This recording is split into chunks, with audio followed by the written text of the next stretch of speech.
He seemed like a fairly ordinary guy. And like lots of ordinary guys, he apparently had a lead foot. But to Traffic Officer Fred Walker, there was something wrong. He looked as though he might even be drunk, without showing it too much. So, just to satisfy himself, Officer Walker got him out and he walked him back to the patrol car. 7832, 1183, Angeles Forest, 10 miles north of the tunnel. 10-4 New Hall. Walker did nearly everything right, but there was one detail. His gun was too...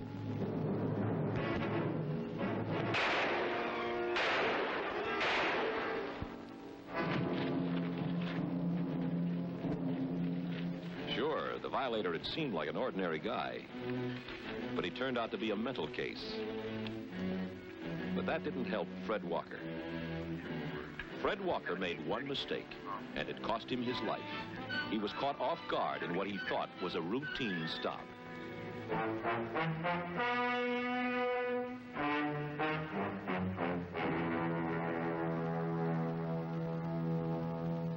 A passing motorist thought there was something wrong, and he called the highway patrol. It turned out that I was the one who answered the call.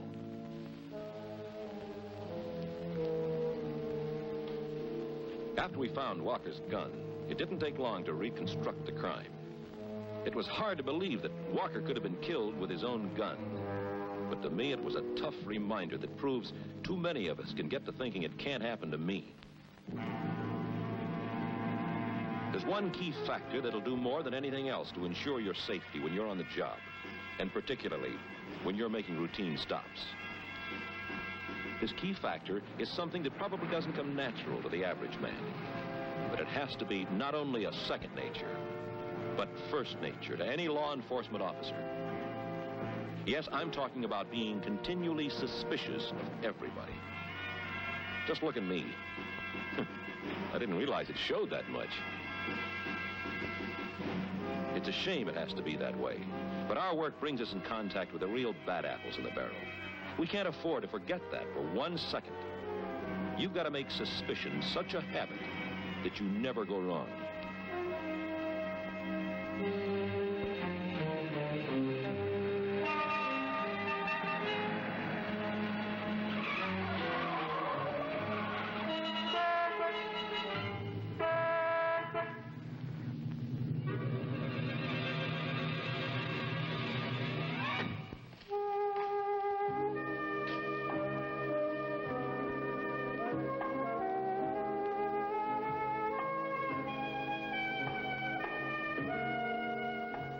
Well, at least you don't have to worry about somebody like this pulling a gun on you. Or do you? Just a few years ago, up around Santa Rosa, one of our men stopped a gal who was going too fast. As he walked over to the car, her boyfriend, AWOL from the sheriff's honor camp down south, jumped up with a gun, blew the officer out of his shoes.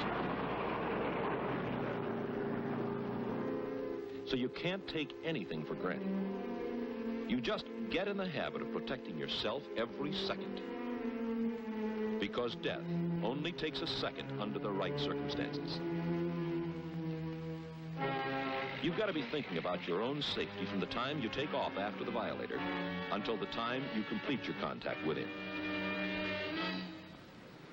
When he has pulled over and parked, you stop behind him, offsetting the patrol car a couple of feet to protect you from traffic if you're going to be working on the left side of the violator's car. If you couldn't do this safely because of too narrow a road, you'd park directly behind, slide out on the right, and approach from that side. In either instance, making your exit from the patrol car as quickly as possible. Maintaining myself alert. I keep my gun hand free. Never carry a flashlight or citation book in my gun hand. First, case the back seat. If it's night, I shine my flashlight in there.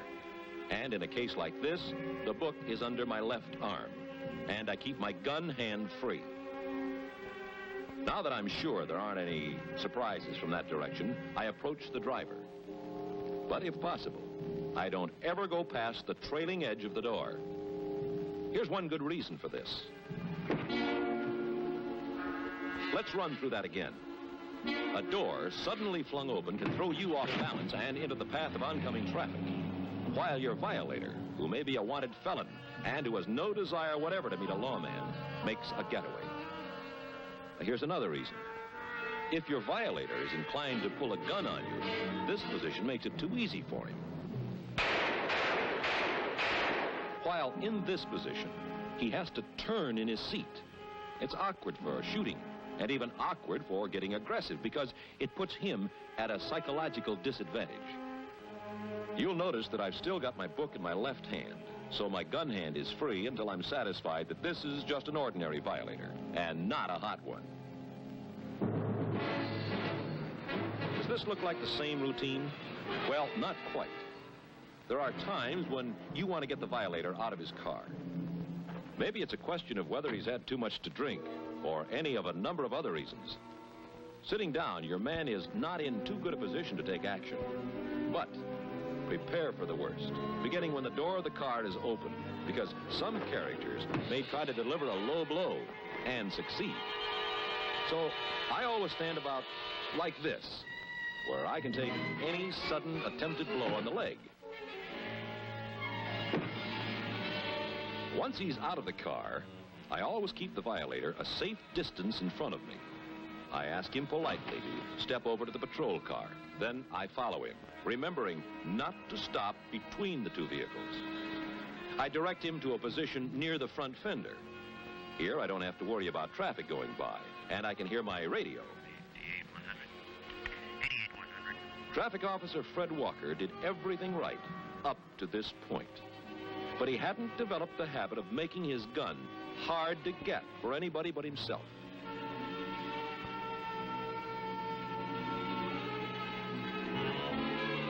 If I was about to forget it, Walker's case was a pretty grim reminder to always stand with my gun on the far side, so it won't be up for grabs.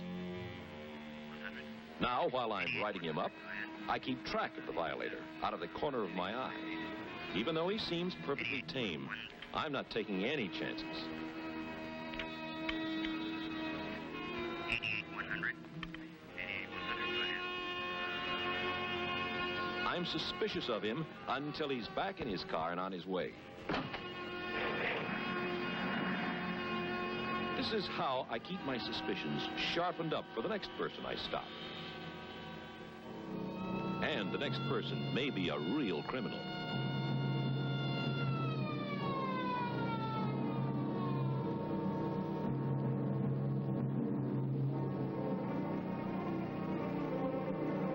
You never know. Is this the one who's going to start real trouble? No? Well then, anybody in the back seat? So far, so good. But it looks like this driver's going to be a problem. Right off the bat, he's surly.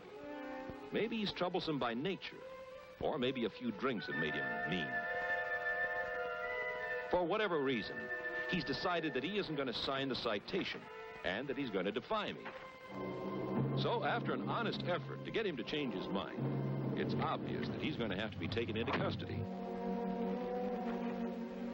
He's big enough to be real trouble. But I get him out all right. I direct him toward the patrol car from behind. I frisk him, and if you think that's the obvious thing any officer would do, you'd be amazed at how many times officers have failed to lift weapons from men they have arrested. Now for the handcuffs, because I'm not taking any chances with this character. I get one hand back, like this, then the other.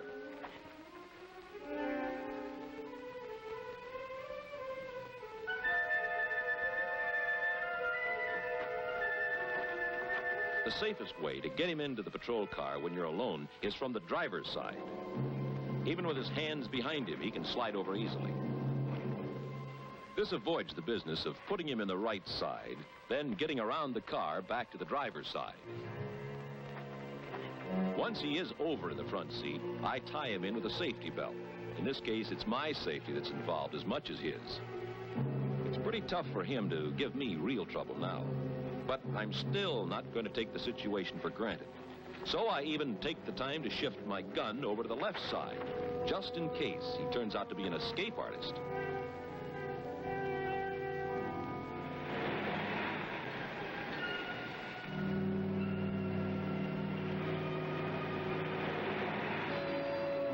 Once I get him to the station, you'd think I'd consider myself fairly safe. But if I did, I might be making a fatal mistake.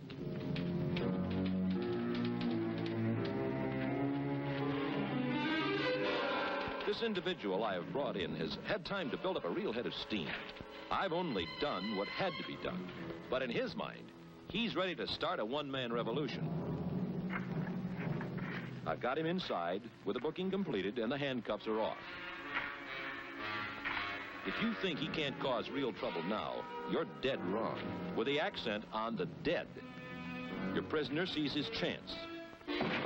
One fast grab, and it's a loaded situation.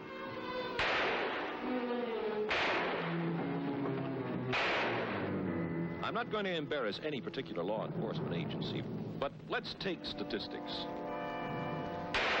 We all know that the number of attacks on law enforcement officers has risen sharply in the last few years. I won't take percentages because that's being revised every year. If we don't take care of ourselves, it's going to be revised upward. If we do look after ourselves, it's bound to be revised downward. And it's my contention that if I safely establish the right kind of routine in making routine stops, the chances of anybody giving me a bad time are going to be cut way down. Too many of us get the word routine mixed up with monotonous. Just what does routine mean anyway? Well, according to the dictionary, routine means a regular, unvarying procedure, usually prescribed or habitual. So, habitually, you park to protect yourself. As you approach the violator's car, remember, it could contain a killer. Checking the back seat. Keeping the gun hand free. Not giving the driver a chance to shove the door open on you. And keeping him off balance by making him turn in his seat. You take precautions when you open the door if you have to get him out. You stay behind him and keep the gun out of his reach. You'll find that putting every violator on the suspect list will help you practice safety measures automatically. And you're automatically ready for action if they try to start anything.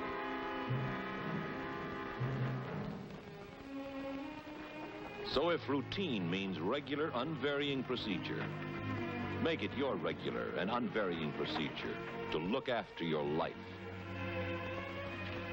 This is the kind of routine that will never stop paying off.